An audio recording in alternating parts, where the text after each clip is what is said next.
વિસાવદરમાં ગોપાલ ઇટાલિયાની જીતથી ગુજરાતમાં આમ આદમી પાર્ટી એક ત્રીજા વિકલ્પ તરીકે હવે ઉભરી રહી છે।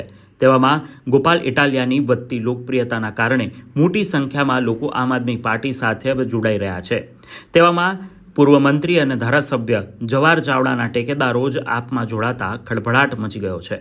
ભાજપના પૂર્વ મંત્રી અને હાલ હાંસિયામાં ધકેલાઈ ગયેલા જવાહર ચાવડાના ખાસ ટેકેદાર અને જિલ્લા પંચાયતના પ્રભારી રમેશ કોદાવલા અને જિલ્લા યુવા ભાજપ આગેવાન અંકિત કોદાવલા પોતાના 450થી વધારે કાર્યકર્તાઓ સાથે રવિવારે માળિયા ખાતે આયોજિત આમ આદમી પાર્ટીની સભામાં ધારાસભ્ય ગોપાલ ઇટાલિયાના હસ્તે ખેસ ધારણ કરી આમ આદમી પાર્ટી સાથે જોડાયા હતા।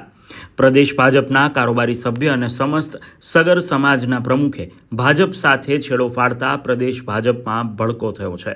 મહત્વનું છે કે હજુ 1 મહિના પહેલા જ માણાવદરમાં જવાહર ચાવડાના ટેકેદાર જીવાભાઈ મારડિયા આપમાં જોડાયા હતા, ત્યારે હવે અન્ય ટેકેદારો સાથે આખો સંઘ ગોપાલ ઇટાલિયા સાથે જોડાઈ ગયો છે। તેવામાં હવે આવનારા દિવસોમાં જવાહર ચાવડા આપના થાય તેની રાહ જોવાઈ રહી છે।